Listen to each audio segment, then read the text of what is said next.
Hey guys and girls, today I want to talk to you about one of my favorite squat supplementary exercises, and that is a high bar 1 1/4 squat. Now, yesterday I had my squat session and I worked up to a heavy single. It was 275 kilograms. The reason why I chose that number is because that was a PB, and I felt at the time that I was strong enough to do it, and actually I was, but looking back, it was probably a lot heavier than I should have gone. I don't like to take myself to the absolute limit, and you know, when you watch this 275 that I did, you'll see that it was absolute limit. Probably shouldn't have gone as heavy, but moving forward, now I know where I'm at and I know how to stay sub-maximal. I just got to keep it below 275 if ever I do go for a single, you know, for the next while. But anyway, what I'm going to be doing is going through the highlight video of my session, just working up to the 275 kilograms, and I'm going to talk to you about everything that I'm doing, and I'm going to explain the exercise. I'm going to explain the footwear, the warm-ups, the belt, everything I'm doing, my hand position, my foot position, so that hopefully you guys can learn a little bit, and if you like it, you should try it. If you can achieve the position, that is, which most of you should. If you're able to perform a barbell back squat, this is definitely one of my favorite supplementary exercises for so many reasons that I'm going to be talking about now. So let's get started. So, you know, before I even think about doing any of the squats, you know, getting under a barbell, I start warming up. And my warm-up procedure, as we got here, gorilla squats, set 1. Gorilla squats, I didn't name it gorilla squat. Actually, I just used to call them bend overs, but I guess someone's named them gorilla squats, so we'll go with that. I do sets of 20 there. And then while I'm resting from the set of 20, I'll do some leg swings to mobilize my hips. Now, the idea of the gorilla squat is a couple of things. So I'm standing in a stance where I'm able to reach down and touch the ground with my arms. So having my arms on the inside of my knees forces me to open my hips and push my knees out, which is a technique that I like to use and teach for a squat. And I get a lot of great success with that. Another thing is bending over to touch the ground. I'm also, that bent over stance, I'm putting blood through my erector spinae. That's my back muscles. Because I want to warm up my back as well, not just my legs. Leg swings, set 2. I'm mobilizing my hips here. I'm not stretching muscles here. I just like to loosen up the hip joint. It's a ball and socket joint, and it allows me to squat to full depth, and it just allows my hips to feel nice. It's something that I've been using forever, and it's the way that I teach my squats for my clients and athletes, and they seem to enjoy it. And so far, we've got a good track record of squat performance. Upper body mobilizations for my shoulder. You'll probably see that my shoulder mobility sucks. Before I even get under the barbell, you know, just take the shoulder through the range of motion that I'm going to be needing when I grab that barbell. It seems a bit funny, and for some of you it would be a little bit funny because most people actually have a lot better shoulder mobility than me. I'm going to pause it right there on this shoulder mobility exercise. You know, people ask me if I had better mobility, like shouldn't I be working a little bit more on my mobility work so I had better mobility? The answer is kind of, but not really. I'm a power lifter and I don't really need more mobility than what I have for my sport. If I was to play another sport, I don't know, like a team sport like rugby or even martial arts, I would definitely need more mobility, and I would have worked on it over the however many years I'd been playing it for. But I've been powerlifting now for 10 years. And the reason I've been able to get to the level that I'm at currently is because I've really been performing specificity with powerlifting. I haven't been playing any other sports. I've just focused on those movements. Which is a luxury that I have. I've spent a lot of time on the sport. It's what I do for a job. Like, I'm here in my gym, and I invest a lot of my time to be able to, and effort, to be able to perform this pretty much as a full-time job. So, therefore, I'm as mobile as I need to be for my sport. Now, why am I talking about this? I know a question that a lot of people ask me, and you're probably going to think the same thing when you see me do it. Why do I hold the barbell so wide when I perform any of my back squats? Well, here's the rule that I have, is that you need to grab the bar as close as your shoulder mobility allows. So when I first started squatting, I wasn't as muscular in my shoulders. I wasn't very strong, and I was actually able to hold the bar with my hands quite close. Now what happens is one of the cues that I teach is to hands as close as shoulder mobility allows, elbows back and shoulder blades down. So bringing the hands in close, what that does is it allows me to, I'm sure that if you guys feel this at home, when you bring your hands in, it allows you to bring your shoulder blades together, so that's retraction of the scapula, and then the next cue is shoulder blades down, so that's retraction and depression of the scapula. Retraction of the scapula, pulling your elbows back, and hands in close, uses your traps, trapezius, and your rhomboids. So when they're active, that increases the upper back tension. Pulling the shoulder blades down, that's lats. That's a cue that I use to activate lats.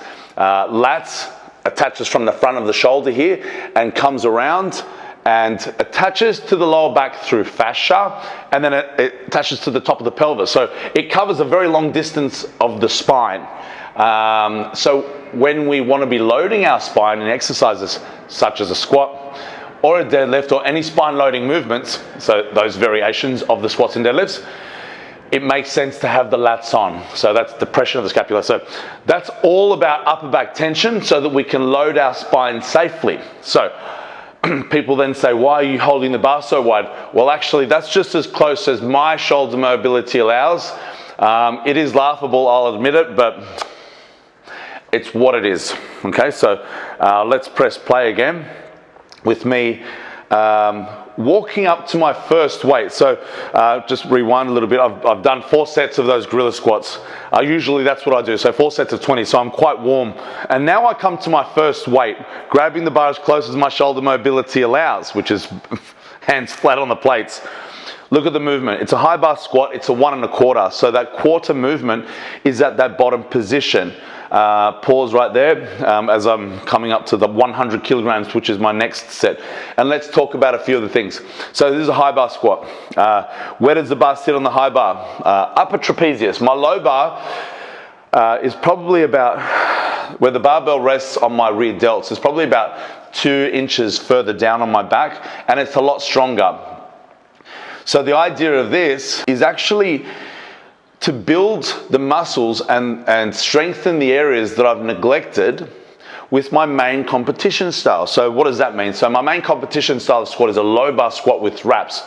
So having a low bar with wraps act as really strong quadriceps. So I don't really need my quads to be as strong as my hips in a low bar squat. It's a very hip dominant movement. So therefore I'm somewhat neglecting my quadriceps. Now, just because I need stronger hips doesn't mean quads aren't handy.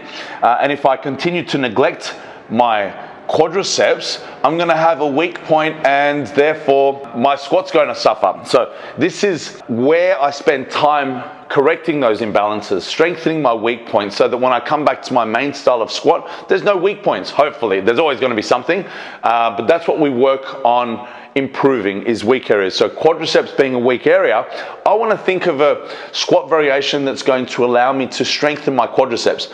My favorite one for that is high bar squat. So what you got to think about is a squat pattern that's going to allow an upright torso angle and more knee bend. So that's pretty much front squat, any of those high bar squat variations, but also have a look at the footwear. The elevated heels, that's a weightlifting shoe. That's going to allow me to achieve greater depth and allow my pelvis to stay neutral in that bottom position. If I wear flat-soled shoe, some people have the mobility to wear a flat-soled shoe and hit that ass to grass position and maintain a neutral spine. But for me, I don't, and I always recommend that when people want to strengthen the quadriceps and be more upright, that the elevated heel is a really great advantage. It's a great tool to be able to help you strengthen your quadriceps. So that's me now. I've got 100 kilograms on the bar. Let's press play again. 100 kilograms on the bar. I'm holding the bar as close as shoulder mobility allows, which is end to end. Coming under the bar, placing the barbell on my upper traps, which is high bar squat position. Elbows back, shoulder blades down. Activating all the right muscles of my upper back. Now I'm standing in my comfortable stance, which is slightly outside of shoulder width. Let's pause it again. That's slightly outside of shoulder width. Now here's the rules that I have with stance. The first rule is everyone's different. So what's comfortable for me may not be comfortable for you. How do we determine what that comfortable stance is? trial and error. So don't do trial and error as we're warming up. Do the trial and error thing on an empty bar. Feel where your appropriate stance is going to be, where your strong and comfortable stance. It's a stance that's going to allow you to achieve the bottom position and maintain a neutral spine. So I find when people stand too close or too wide, what happens when they approach that full depth of the squat is the tail or the pelvis can tuck under. That's known as butt wink. Another way of saying that is posteriorly rotating of that pelvis. So the butt tucks under. Now, when the pelvis is neutral, the spine could be neutral. When the tail tucks under, or when you're butt winking, that forces the lower back, the lumbar spine, to go into flexion or lower back rounding. Under load, so load being the barbell on your back, can cause an increased risk of disc injury. So we want to avoid that. So appropriate stance is important for that. So there's probably a range where you're going to be able to achieve the bottom position and remain neutral. So it's like, it's not just one exact spot. You could probably fall, an inch or so inside or outside of that perfect stance. But then we've got strength as well. So whatever's nice and strong. Now here's the next rule. Whenever we're targeting quadriceps, I like to stand slightly closer. Whenever we're targeting hips, we can stand slightly wider. That becomes more hip dominant. So this is, for me, I'm targeting quadriceps. Now, my stance is probably wider than other people's close stance, but for me, I'll stand my low bar squat, my hip dominant squat, even wider than that. So for me, this is relatively close. Now that quarter movement, let's just press play, move on to the next weight, which is going to be 125 kilograms. So we've got the back view here. My hands are flat on the plates. What I will try and do is, as I get warmer, I bring my hands in so I'm grabbing the bar. So that's not the strongest grip. Okay, all the way down, full depth, controlling that weight to full depth, bringing the weight back up just above parallel, back down again, and drive it up fast. So it's a 1 1/4. An error that I see people make is kind of bounce that quarter and then bounce back up again. Don't do that. We're trying to use our muscles, so we're strengthening muscles. We're trying to control that weight. This is 150 kilograms, same thing, hands out wide, but I'm trying to bring it in close. Full depth, nice and controlled, all the way down, maintaining neutral spine. For all my squat variations, I look straight ahead. That's a rule that I have. Some people have different rules. For me, it works very well. I learned it from someone who, in my opinion, is the best squatters in the world. That's the Lily Bridge family. Look straight ahead. The body follows the eyes. You look down, that's where you're going to fail.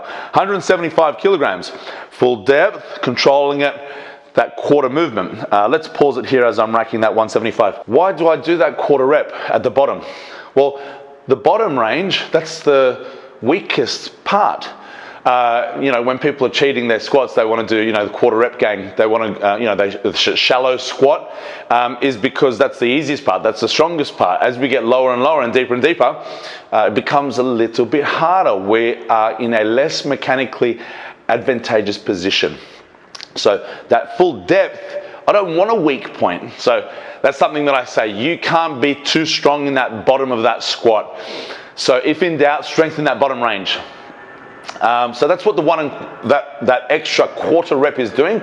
It's giving me more time under tension, just right in that bottom, right in the hole. So now, hopefully when I come into competition, I've developed strength in the weakest point. So hopefully, like I said, there's no weak point. So that's going to mean that when I get to my competition weight, I'm not scared to hit the depth required at the competition, which is technically the rule is to get the crease of the hip below the top of the knee. If it's above that, it's shallow. So parallel, a lot of people think it's got to be parallel. No, it can't be parallel. That's shallow. It's got to be below parallel, or the crease of the hip got to be below the top of the knee. So that's the range that I'm taking my body through with this quarter rep.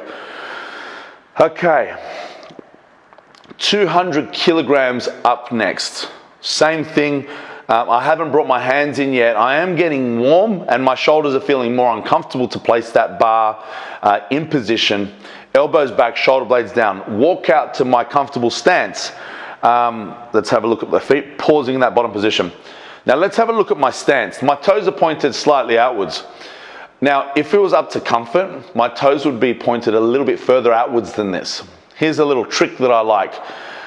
I like to teach to not point the toes out so much. So wherever you feel is comfortable, from this position, it's quite easy to achieve that bottom position of the squat and remain neutral. But easy isn't necessarily better. That's called the path of least resistance.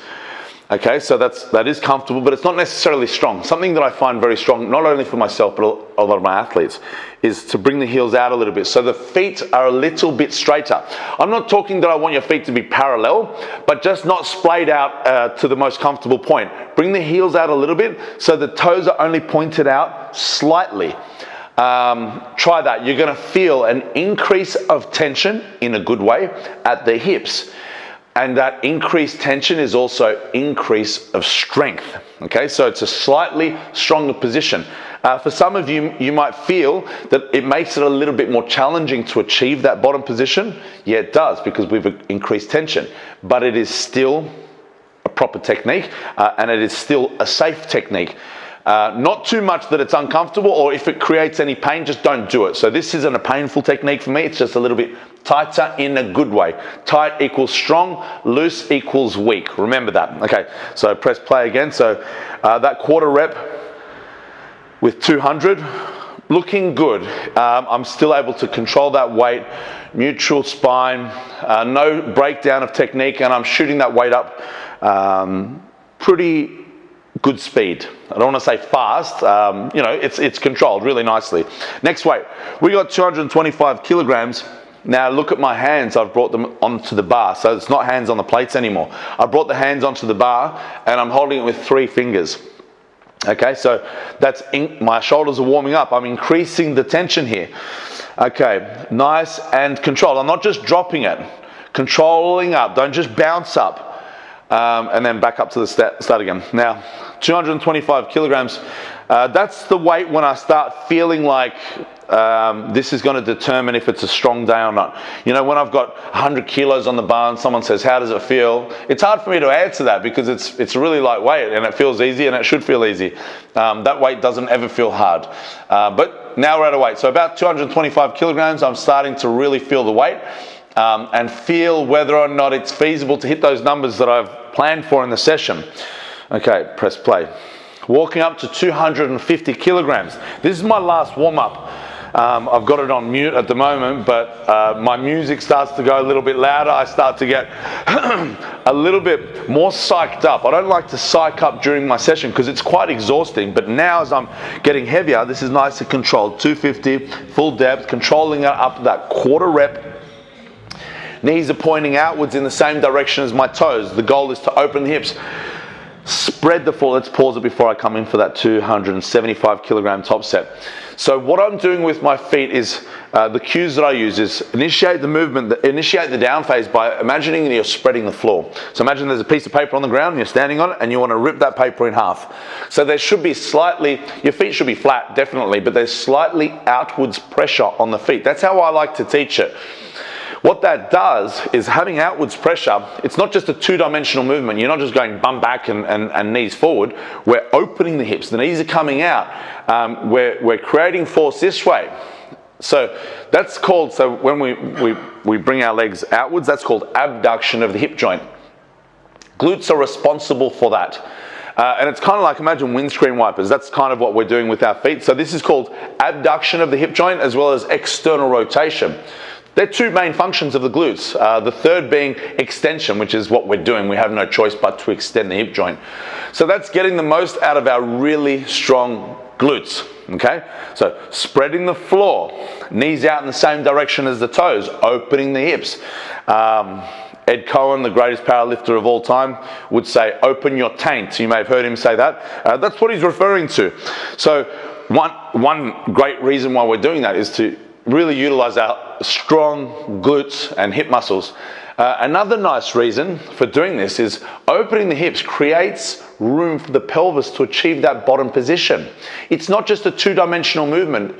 A lot of people assess the squat from the side and they look at, you know, the back angle and the hip angle. But I assess the squat from the front on, from 45 degrees, from side on, from the back. It's a three-dimensional movement. We're opening our hips. Okay, 275 once again, it's muted so you don't hear it, but I've got, I think it's Eminem. He's my favorite. He's nice and aggressive and gets me in the right mood. For my top sets, the music is really loud at this point. So I'll touch on that again. Having loud music and being psyched up for the entire session is really exhausting. So actually on my warm-ups, I'm very calm, very focused, and I try and keep my heart rate down because that's energy consuming. I'm taking about 6 minutes, 5 to 6 minutes of rest between these top sets. So you can imagine, this is probably an hour and a half into my session after the warm-ups. If you're sitting there with music blasting for that whole time, you're going to come up to the top set and you're going to be exhausted. So, this is the loudest music. This is when I'm really switched on. I've got my training partners there in the background. We've got Godly Strong. That's Alex Simon. Give him a follow. We've got Dinny J. My wife is in the corner. She doesn't want to, she gets a little bit shy when I train. She doesn't ever want to put me off. Not that she does, but she just doesn't want to, just in case. But I've got Dinny J, that's really strong chick, and Godly Strong. On his second ever powerlifting competition, he was top 10 in the world, number 1 in Australia. He retired. Give him a follow. They're really cool guys to follow. They're my training partners for this day, and that's when they start screaming, come on Bass, let's do it, or whatever they say. But that's a completely different topic altogether that I could go on and on about, but that's my aroused state. That's when I'm fully psyched up, and that's what I need when I'm hitting these top weights. I don't need that on my warm-up weights. So those of you doing the back slap thing on the warm-up weights, maybe reconsider. Okay, here we go. Okay, coming under the bar. Look at my hand. I've got a full grip on the bar now. Okay, so this is increased tension on my upper back again. So it's really tight on my shoulders and it's really strong position. Okay, small technical breakdowns here. I get the death wobbles. I'm shaking as I'm coming up because that is what I call an RPE 10. Like, I pushed as hard as I can. You even see Alex, that's Godly Strong. Look at the size of that human being. He comes running in behind to help me re-rack it because he saw that was a max effort push. And sometimes when you give everything on the push, you're unable to re-rack the weight. So he came in to help me because of that, because it was max effort. Once again, I didn't mean for it to be max effort. I like to, even for my PBs or PR, however you want to say it, those attempts, I like to say I could have done more. I like to say that was high 90%, but not quite 100%. I can't say that about this weight. That was absolutely 100%. You could see by the breakdown in technique. Every now and then that happens. I teach people, don't let that happen in training. Save those things for competition. But sometimes it just happens. Yeah, I'm definitely guilty of that. I'll teach you, do as I say, not as I do. I'll teach people, don't max out in the gym, and I didn't follow that rule myself. So shame on me. But anyway, it was a great day. It was a PB, so I was happy with that. And that's a 1 1/4 squat. It's one of my favorite supplementary exercises. High bars, slow tempo, controlled movements. It strengthens quadriceps really nicely, but it also teaches you to maintain a really nice upright torso angle. In a low bar squat in a competition, there is more forward torso lean, but a lot of people look at it and they say, a low bar is more forward torso lean, so you've got to lean forward. Well, if you intentionally lean forward with your maximum weight, to put it into perspective, I've recently squatted 400 kilograms. Like, if I intentionally lean forward with 400 kilograms, I'm just going to tip forward and stay down. So even though there is slight forward torso lean, you want to be staying as upright as possible. If anyone's ever heard me coaching my competitive athletes in a squat, you'll hear me scream out that cue, upright, upright, upright. And the high bar squat definitely complements that position. So that's it for that. I don't want to keep rambling on. I do tend to do that, but I hope you enjoyed this information that I've given you on a 1 1/4 high bar squat with elevated heels. One of my favorite supplementary movements. Give it a try. Leave a comment down below. Tell me if you enjoyed this, as well as what you'd like me to talk about next time. Hope you enjoyed. See you guys.